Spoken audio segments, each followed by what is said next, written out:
자, 오늘은 두 가지 부분을 할 건데요. 첫 번째는 지난 시간에 이어서 기업 가치 평가의 방법에 대해서 이야기하고, 그 다음에 시간이 남는 대로 16장을 먼저 다루도록 하겠습니다. 그리고 다음 주 화요일에는 15장에 관련된 사례 연구를 실시하기 때문에 여러분들께서 꼭 빠지지 말아야 되고, 그 다음에 목요일에는 그 사례 연구에 대한 정리 말씀을 드리고, 남는 시간 동안 16장 강의를 또 진행을 하도록 하겠습니다. 네, 그렇게 하고 추가로 다음 주 목요일은 우리가 중간 시험 직전이기 때문에 그 퀴즈를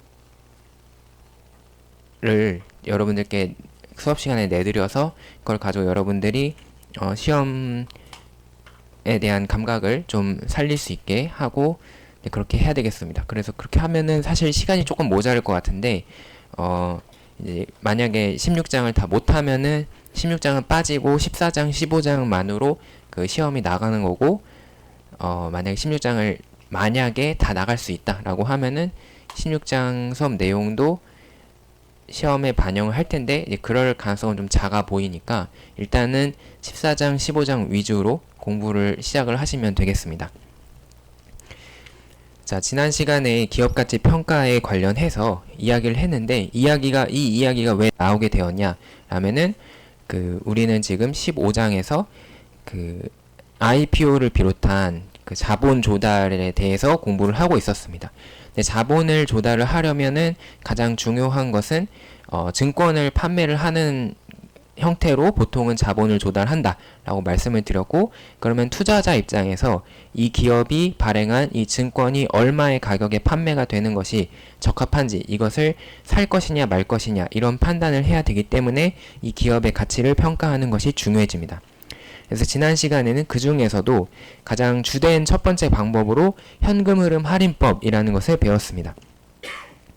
간단하게 현금 흐름 할인법을 복습을 하자면, 현금 흐름 할인법은 기업의 가치를 앞으로 발생하는 모든 현금 흐름의 총합으로 보고, 그 모든 현금 흐름의 현재 가치를 계산함으로써 이 기업의 가치를 판단할 수 있다라는 방법입니다. 이때 미래의 현금 흐름을 우리는 잉여 현금 흐름이라고 부르는데, 이 잉여 현금 흐름은 크게 세 가지 파트로 구성이 되어 있었어요. 그래서 첫 번째는 OCF, Operating Cash Flow, 그래서 영업현금 흐름이라고 부르는 부분이고, 두 번째는 CAPEX 혹은 CAPEX, Capital Expenditure, 자본 지출이라고 부르고, 고정자산에 대한 투자를 의미하는 부분이고, 세 번째는 Change in Net Working Capital 해서 델타 NWC, 그래서 요거는 순운전 자본의 변화량, 이거는 기업의 유동자산으로의 투자를 의미한다, 이렇게 말씀을 드렸습니다. 이렇게 해서 좀 여러 과정을 거쳐서 추정 손익계산서와 재무제표로부터 여러분들이 이 잉여 현금 흐름을 계산할 수만 있다면, 그러면 이제 여러분들이 해야 될 일은 그 주어진 잉여 현금 흐름을 가지고 할인을 해서 현재 가치로 구해야 되는데, 그때의 그 할인을 할 때 쓰는 할인율은 바로 우리가 그 전장인 14장에서 배웠던 가중평균 자본 비용을 사용한다. 그래서 14장과 15장의 내용이 연결이 되어 있다라는 점을 말씀을 드렸습니다. 한편 이 추정 재무제표로부터 요 잉여 현금 흐름을 계산하는 것은 물론 좋은 일이지만, 이것을 무한정하고 있을 수는 없기 때문에 적정한 시점까지만 이렇게 잉여 현금 흐름을 계산을 하고, 그 이후는 우리가 근사치를 사용을 한다 라고 말씀을 드렸는데, 그 근사치를 계산 통해서 우리가 추정한 그 이후의 일에 대해서는 우리가 종료가치라는 개념으로 도입을 하였다라고 말씀을 드렸습니다.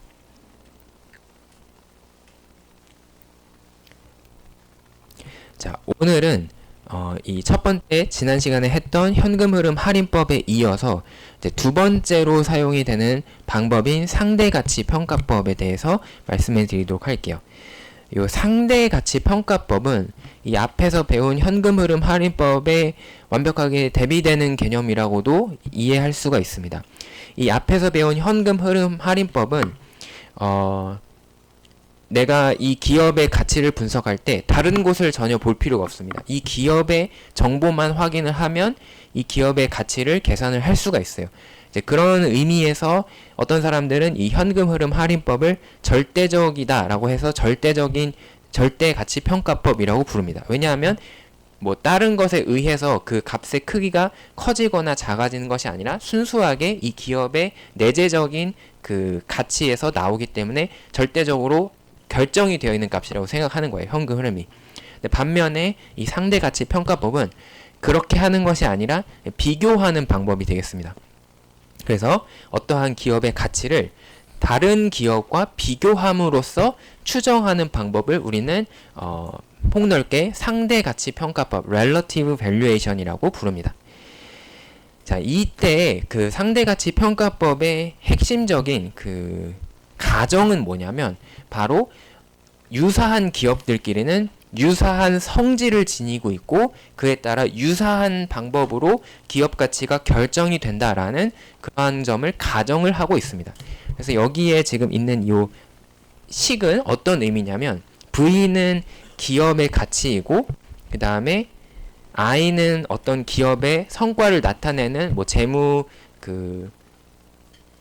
재무제표의 항목이거나 아니면 이런 식인데 이 어떠한 기업이 유사한 기업들이 1번, 2번, 3번, 4번 해서 뭐 n번까지 있다라고 한다면 그 모든 기업들에 대해서 얘네가 유사한 성질을 가지고 있기 때문에 어떠한 지표 하나로 이 기업의 가치를 설명을 할 수 있다라고 이야기하는 겁니다. 그래서 기업 1번의 가치는 요 기업 1번의 어떠한 지표에 비례하고 기업 2번의 가치도 기업 2번의 지표에 동일한 지표에 비례하고 3번 기업의 가치도 동일한 지표에 비례하고 이런 식으로 쭉쭉쭉 해서 그것을 하나의 비율처럼 그러니까 동일한 값을 가지고 있는 비율처럼 우리가 생각을 할 수 있다라는 그런 이야기가 되겠습니다.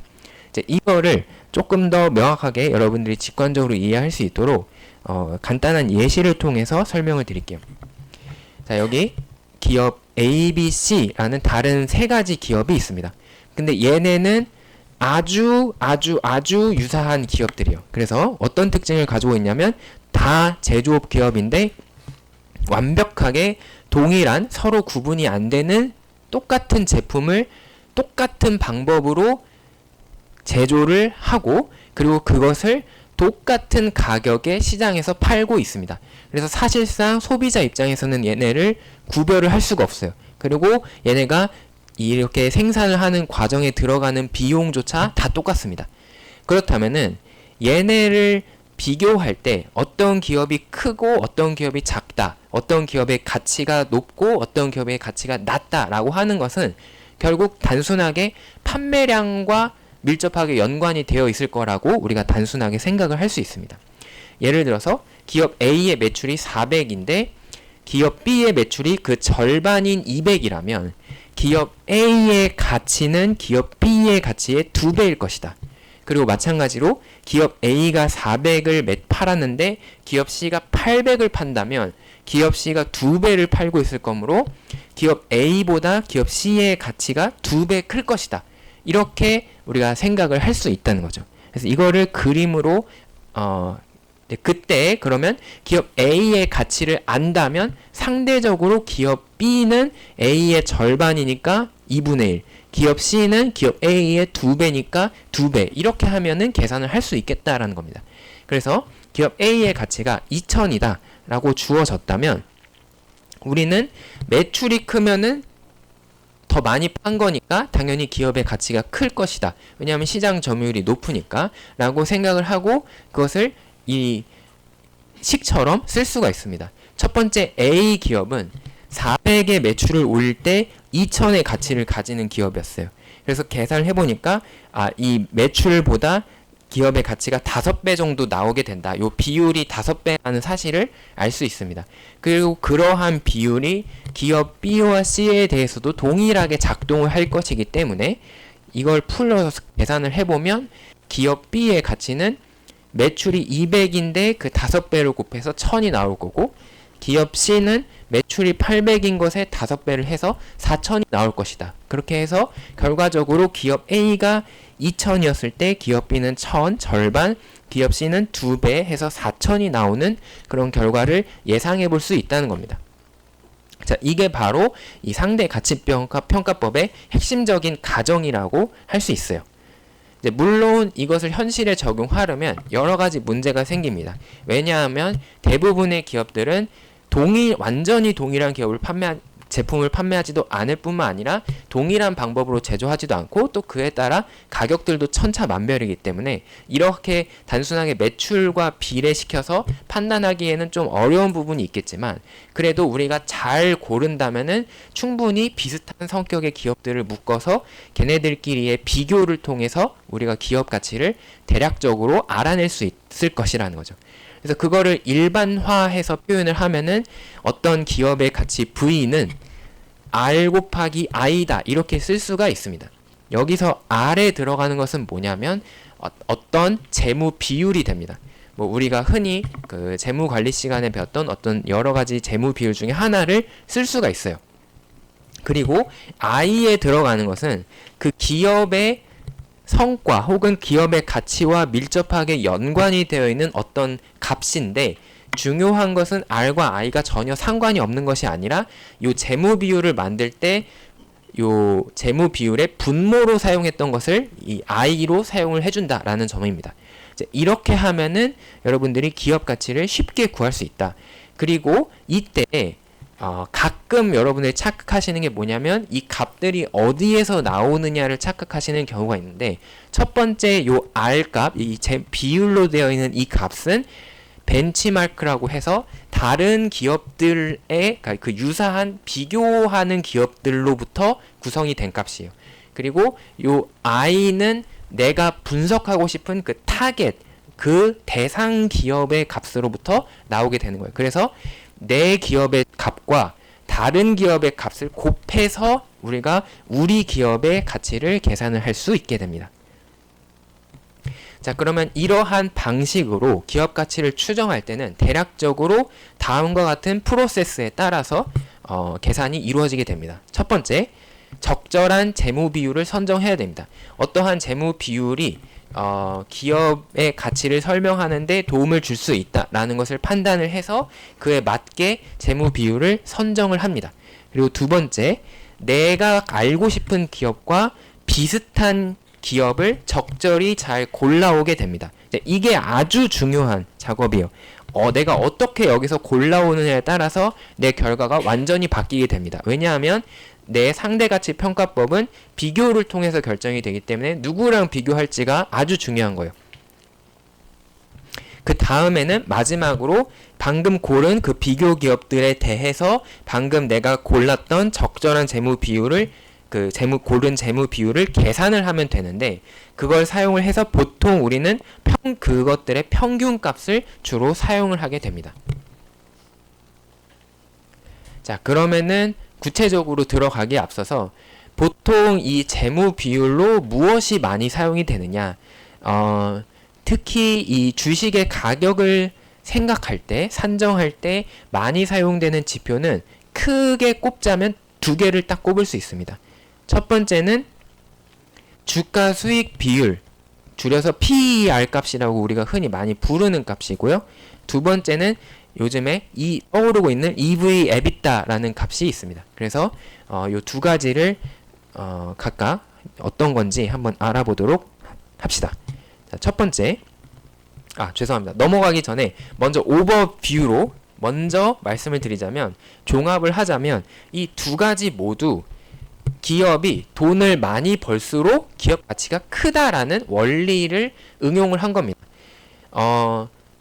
이제 돈을 많이 번다라는 것은 회계적인 의미에서는 순이익이 되는 거고 재무적인 의미에서는 현금 흐름이 크다라는 것인데, 이제 순이익이 현금 흐름과 정확히 일치하는 것은 아니지만 얼추 비슷한 개념이다, 물론 차이가 존재하지만 라는 것을 생각할 때 이것은 우리가 이 지난 시간에 첫 번째 방법으로 배운 현금 흐름 할인법과 어느 정도는 일맥상통하는 부분이 있습니다. 왜냐하면 현금 흐름 할인법에서는 미래에 발생하는 현금, 이 기업이 벌어들이는 창출하는 돈이 바로 이 기업의 가치를 결정한다라는 원리에 기반을 두고 있는데, 바로 이 두 가지 지표 모두 그거와 유사한 식의 그런 논리가 전개가 되는 거예요. 그래서 나름대로는 그 현금 흐름 할인법을 좀 간략화한 것이다 라고 생각을 할 수도 있습니다. 다만 조금 더 정확한 것은 현금 흐름 할인법이기 때문에 제 나중에 이제 그거에 대해서 제가 결론을 말씀을 드리도록 할게요. 자, 그러면 먼저 주가 수익 비율을 어떻게 활용하느냐. 자, 이거는 주가 수익 비율을 이해하시려면 여러분들이 일단 주당 순이익이라는 개념을 잊지 말고 계셔야 되는데, 주당 순이익은 순이익을 그 손익계산서에 있는 순이익을 주식의 숫자, 발행 주식 수로 나눈 값입니다. 그래서 이 전체 우리 기업이 벌어들인 순이익이 주주들에게 그냥 무지성으로 나누어진다 라고 한다면, 한 주를 가지고 있는 주주는 얼마의 순이익을 가져가는 셈이 있냐 라는 계산이 바로 주당 순이익이 되겠어요. 그리고 주가 수익 비율, 우리가 사용하고 싶은 이 주가 수익 비율은 바로 이 주당 순이익을 분모로 사용을 하게 됩니다. 한편 그 위에 분자에는 기업의 현재 주가가 들어가게 돼요. 그래서 분모에는 어닝에 관련된 EPS가 들어가고, 분자에는 주가, 프라이스, P가 들어가기 때문에 요거를 PE 비율 혹은 PE 레이쇼에서 PER 뭐 이런 식으로 부르게 됩니다. 자, 지금 방금 말씀드린 그 주가 수익 비율은 주가를 EPS로 나눈 거다라는 요 계산식은 주식 하나당의 관점에서 계산을 한 결과예요. 그래서 주식 하나당 가격이 프라이스 주가고, 주식 하나당 순이익이 주당 순이익이기 때문에 그 같은 한 주의 기준으로 계산한 것이 요 식입니다. 근데 여기서 우리는 살짝 변형을 할 수도 있는데, 주식 숫자를 고려하지 않고 전체를 생각해서 기업 전체의 관점에서도 생각을 할 수 있습니다. 자, EPS는 전체 순이익을 주식 수로 나눈 거라고 했어요. 따라서 EPS에 주식 수를 곱하면 순이익이 나오게 됩니다. 또한 주가라는 것은 어떻게 결정이 되냐면, 이 기업의 자기 자본의 시장 가치를 주식의 수로 나누면 이거를 우리는 주가라고 부를 수 있습니다.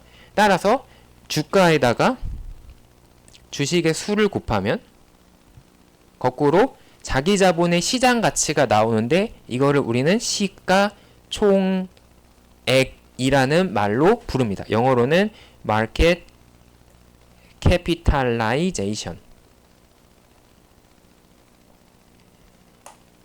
그래서 이 시가총액이라는 것은 시장 가치로 했을 때 총 규모가 얼마냐 라는 의미에서 시가총액이라고 부르고, 이거는 주가의 주식수를 곱한 거다.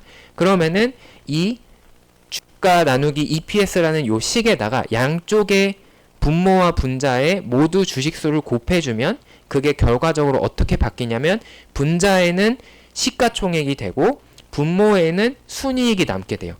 그래서 요 방법으로도 주가 수익 비율을 계산할 수가 있는데, 앞에 주가를 EPS로 나눈 게 주식 한 주의 개념에서 주가 수익 비율을 계산했다면, 요 시가총액을 순이익으로 나눈 것은 기업 전체의 관점에서의 주가 수익 비율을 계산한 것이라고 할 수 있고, 당연히 이 둘에는 차이가 없습니다. 왜냐하면 그냥 단순하게 분자 분모의 주식수를 나누어줬느냐 곱해줬느냐 그 차이만 존재하는 거기 때문에 무조건 같은 값이 나와야 됩니다. 그래서 여러분들이 가지고 있는 정보에 의해서 이 방법으로 계산해도 되고 두 번째 방법으로 계산해도 항상 똑같은 결과를 얻을 수 있습니다. 자, 그러면 이 주가 수익 비율을 어떻게 활용을 하느냐? 원리는 아주 간단해요.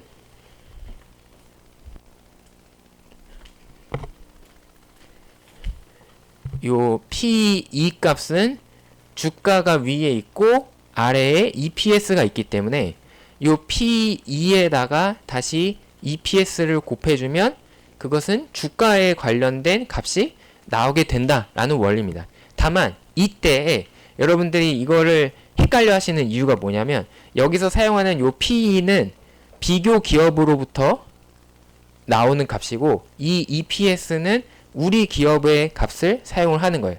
그래서 아니 곱했다 나눴다 이게 뭐 하는 짓이냐 이렇게 생각할 수 있지만 엄연히 이제 좀 다른 값들을 곱함으로써 우리가 원하는 우리 기업의 주가를 계산을 할 수가 있는 거예요. 자, 요 부분 어떤 값이 어디서 나오는 거냐 요거를 헷갈리시는 경우가 많기 때문에 요 부분을 좀 주의해 주시고 그 예시로 Applied Materials라는 기업을 한번 가져와서 한번 응용을 해 봅시다.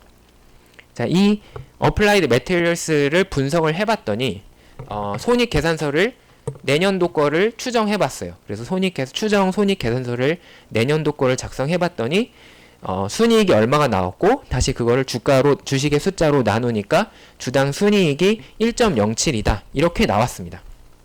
또 현재 이 Applied Materials와 아주 유사한 다른 기업들을 가지고 그 평균 주가 수익 비율 PE 값을 계산을 해보니까 24 정도를 가지고 있더라라는 결과가 나왔습니다.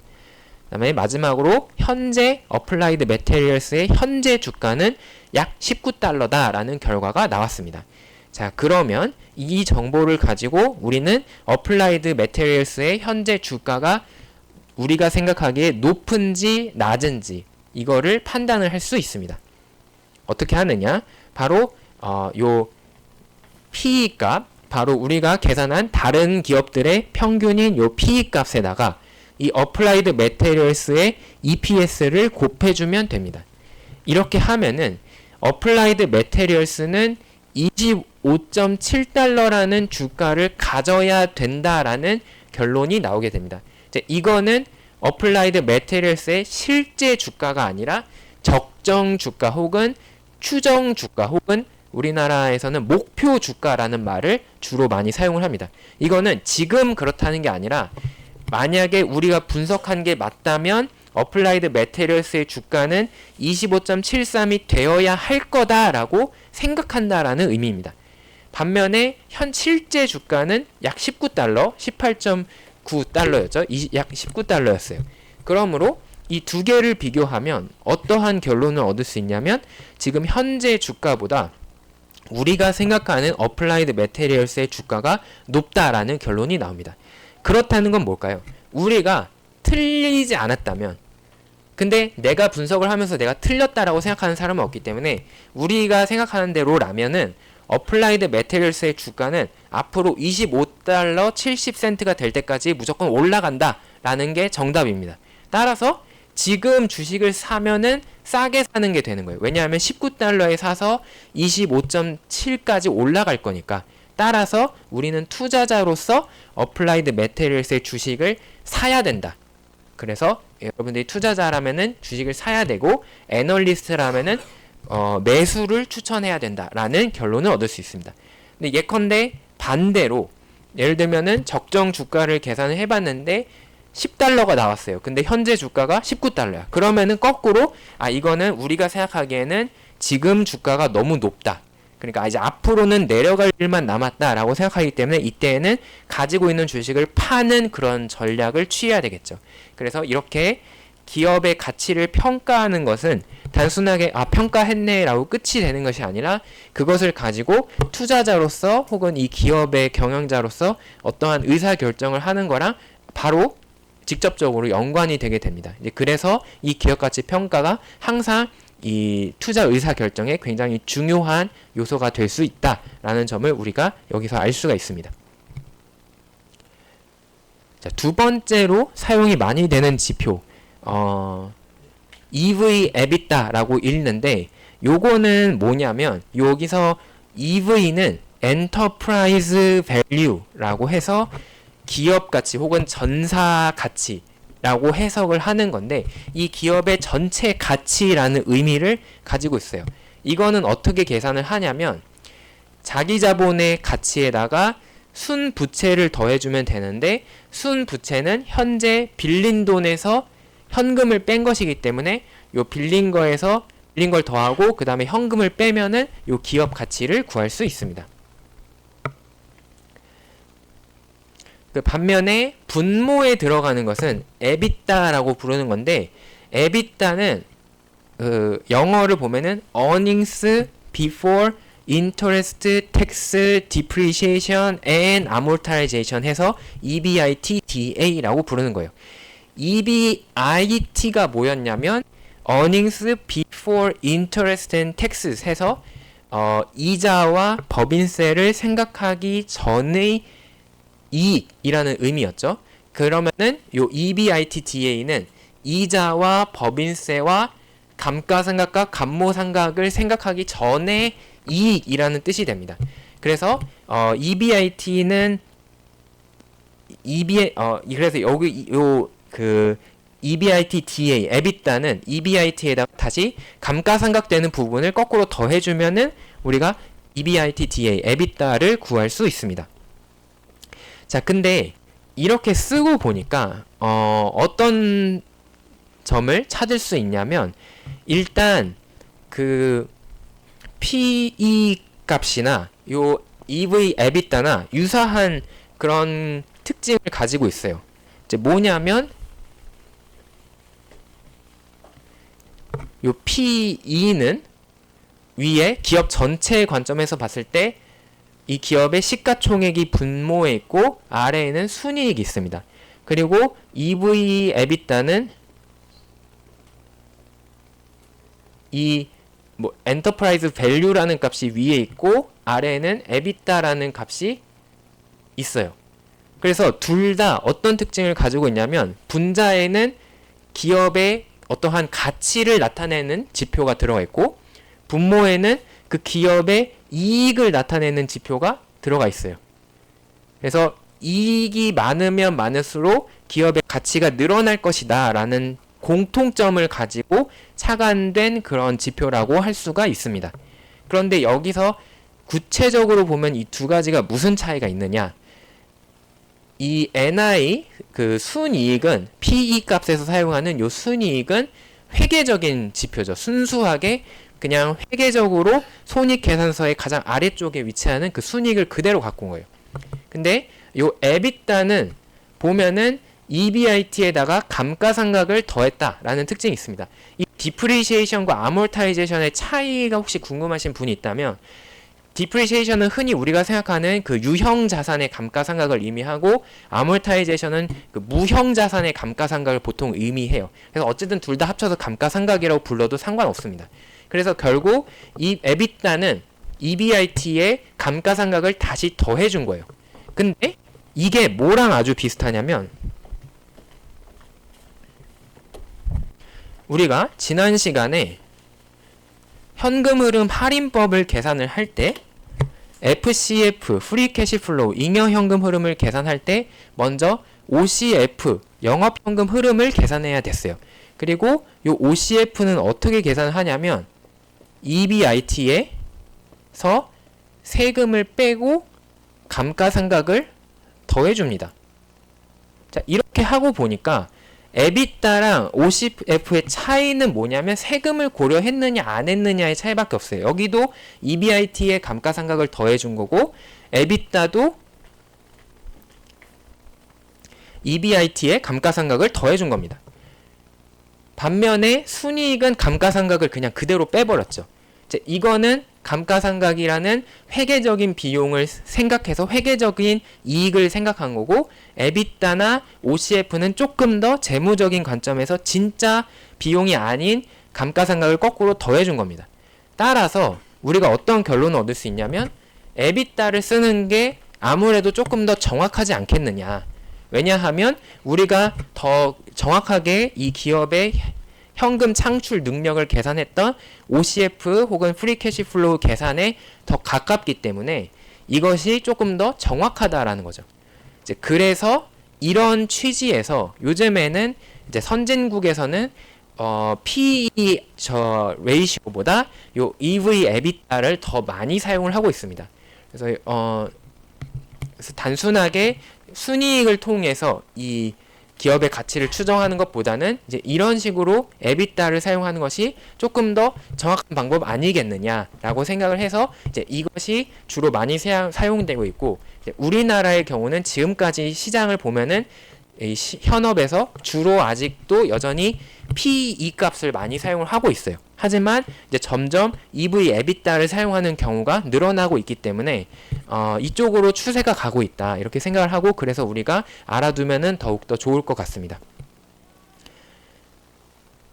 자, EV 에비타를 사용하는 것도 그 값만 계산을 할 수 있다면 동일한 방법으로 계산을 하면 되기 때문에 이제 그거는 생략을 하고, 그러면 이렇게 상대 가치 평가법이 단순하게 쉽게 따라 할 수 있는 그런 방법이다 라는 것을 배웠는데, 굉장히 장점이 많아요. 뭐냐면 내가 복잡한 이 할인의 계산, 수년제 가치의 계산, 뭐 잉여 현금 흐름에 대한 계산, 그리고 매해에 대한 이 추정 재무제표의 작성, 이런 복잡한 과정이 없어도 상대 가치 평가법은 쉽게 우리 기업의 가치를 다른 기업과 비교함으로써 적절하게 알아내는 데 도움을 줄 수 있습니다.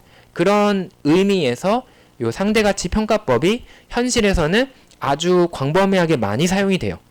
그리고 요거를 가지고 투자 의사 결정을 하는 사람들이나 아니면은 애널리스트들이 자기네 보고서를 작성할 때 이거를 많이 참고를 합니다. 그렇다면은 이렇게 편리한 만큼 단점은 없느냐? 단점도 명확하게 존재합니다. 첫 번째, 상대가치 평가법은 비교 가능한 기업이 존재할 때만 쓸 수 있습니다. 만약에 어떤 기업이 그 관련된 유사한 기업이 존재하지 않고 독점적인 사업을 하고 있다. 그러면 비교하기가 어렵기 때문에 그 경우에 상대가치 평가법으로 결론을 얻을 수가 없어요.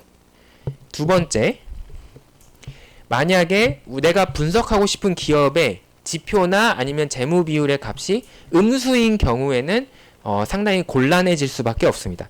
자, 예를 들어서 아까 PE 값을 사용을 했는데, 아까는 PE 값이 PE 값이 이게 24점 몇이었고, 그 다음에 우리 기업의 EPS가 뭐 1점 몇이어서 이거를 이제 곱해서 우리 기업의 주가가 나왔어요. 근데 예를 들어서 PE 값이 마이너스 10이다 라든가, 아니면 거꾸로 이거는 그대로 양수의 값인데 이게 마이너스다 라고 하면은 곱하면 주가가 음수가 나오게 됩니다. 근데 현실에서 가격이 음수인 물건은 존재할 수가 없죠. 어떤 주식을 샀는데 내가 거꾸로 돈을 받는다라는 거냐, 이게 현실적으로 주가가 음수일 수가 없어요. 그래서 이렇게 나온 결론은 말짱 꽝이 됩니다. 따라서 내가 생각하기에 사용해야 되는 이 재무 비율의 값이 음수거나 아니면 그 지표의 값이 음수인 경우에는 상대가치 평가법을 적용할 수 없다라는 문제가 발생을 합니다. 특히 이게 주로 많이 발생을 하는 게 바로 요 PE 값을 사용을 했을 텐데요. 특히 순이익이 음수인 경우가 많아요. 그러니까 순이익이 음수다라는 것은 현재 우리 기업이 손실을 기록을 하고 있다라는 건데, 바로 대표적으로 최근까지도 쿠팡이 그런 사례에 해당이 됐습니다. 쿠팡이 한 2년 전에 IPO를 했는데, 2, 3년 전에 IPO를 했는데, 재작년까지만 해도 쿠팡이 그 창립 이래 연속으로 적자를 계속 기록을 하고 있었어요. 그 상황에서는 손실이 발생을 하고 있기 때문에 순이익이 음수였고, 따라서 PE 분석을 통해서 내가 주가를 산정하려고 하면은 주가가 마이너스가 나오기 때문에 제대로 된 정답을 얻을 수가 없었습니다. 그렇다고 해서 그러면은 쿠팡이 기업의 가치가 전혀 없었느냐? 그건 아니거든요. 쿠팡이 IPO를 할 때 나름 많은 기대를 받았고 높은 가격에 이 주가가 팔렸어요. 이제 그걸 보면은 투자자들은 전혀 이 상대가치 평가법을 믿지 않고 그냥 나름대로의 판단을 통해서 쿠팡에 투자했다는 건데, 바로 그 쿠팡의 미래를 본 거죠. 쿠팡이 지금은 순이익이 발생하지 않고 손실을 기록하고 있지만 어느 정도 규모의 경제를 마련하면 분명히 그게 반등이 돼서 이제부터 이익을 엄청나게 창출하는 그런 회사일 것이다 라는 믿음으로 투자를 했던 거죠. 그리고 이번에 최근에 그 재무제표에서 실제로 순이익이 발생을 하면서 이제 그러한 기다림이 뭐 전혀 헛된 것은 아니었다라는 점을 좀 보여주게 되었는데, 이런 점을 볼 때 이 상대가치평가법은 그 편리한 만큼 또한 함정도 굉장히 많다라는 점을 생각할 수 있습니다.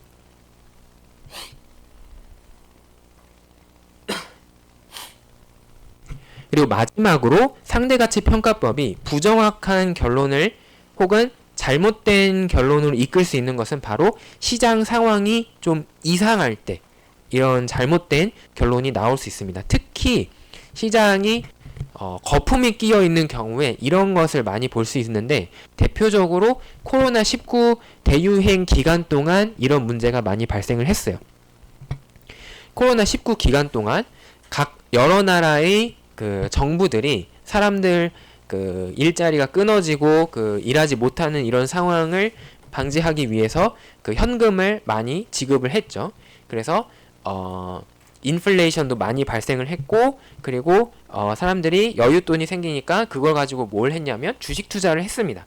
그래서 주식 가격이, 주식시장에서의 주가들이 사실 오히려 코로나 대유행으로 인해서 오히려 경제가 어려워졌다면 주가가 내려가는 게 맞는데 주가가 2배, 3배가 되었어요. 이제 이거는 객관적으로 보면은 그 기업들이 코로나 기간 동안 2배, 3배 잘했다라기보다는 아무래도 지금 무언가 주가에 거품이 끼었다라고 해석하는 게 더 정확하겠죠. 근데 그러한 상황 속에서 너도 나도 가격이 높아지니까 상대가치평가법을 이용을 하면은 이제 기업들의 가치가 더 뻥튀기가 되는 현상이 발생을 했습니다. 그래서 그 기간 동안 그 증거로서 코로나 대유행 기간 동안 많은 기업들이 IPO를 했어요. 평상시보다 훨씬 더 많은 기업들이 IPO를 했습니다. 왜 그랬을까? 바로 지금 기본적인 주식시장의 분위기가 좋기 때문에 내가 지금 IPO를 하면은 이런 상대가치 평가를 하는 투자자들에 의해서 더 높은 가격에 주식을 팔 수 있을 거다. 그러면은 우리 기업은 돈을 훨씬 더 평상시보에 비해서 더 많이 받을 수 있고, 그거를 가지고 이제 우리가 투자를 하면 되기 때문에 훨씬 유리하다라는 판단을 한 거죠. 그래서 이렇게 상대가치평가법이 잘못된, 정확하지 않은 의사결정으로 이어질 수 있는 가능성이 많습니다. 이제 이러한 점들이 바로 상대가치평가법이 지적을 받는 그런 한계점이라고 이야기할 수 있어요. 그렇다면 우리의 결론은 무엇이냐? 우리는 어떻게 기업의 가치를 평가해야 하느냐?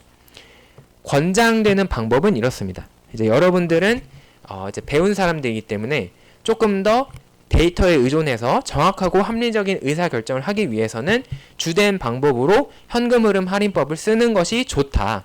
현금흐름 할인법이 다소 복잡하고 번거롭지만 여러분들이 추정재무제표를 작성할 때에 그 가정만 잘 세운다면은 상당히 아주 정확하고 객관적인 그러한 값을 얻어낼 수 있습니다.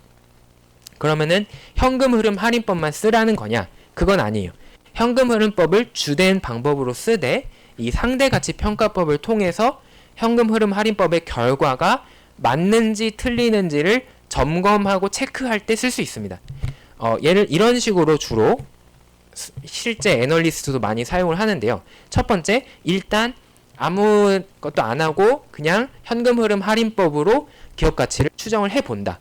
그리고 그거를 옆에 놓고 그 다음에 상대가치평가법을 써본다. 상대가치평가법을 해서 대략적인 이 기업의 가치가 이 정도 범위일 거야 라는 그 범위 구간을 설정을 합니다.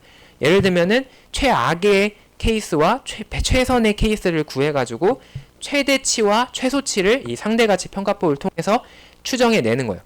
그런 다음에 이 앞에서 구했던 1번에서 구했던 결과가 이 2번에서 구한 최대치와 최대치 안에 있는지를 확인합니다.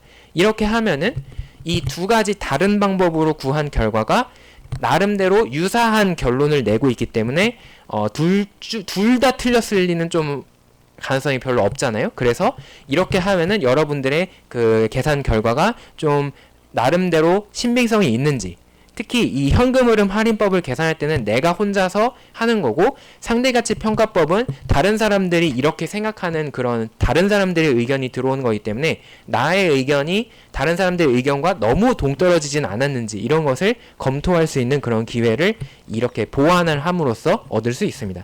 그래서 이렇게 하는 것이 가장 좋은 투자 의사결정 방법이다. 혹은 이 기업 가치를 평가하는 방법이다 라고 정리를 할 수 있겠습니다.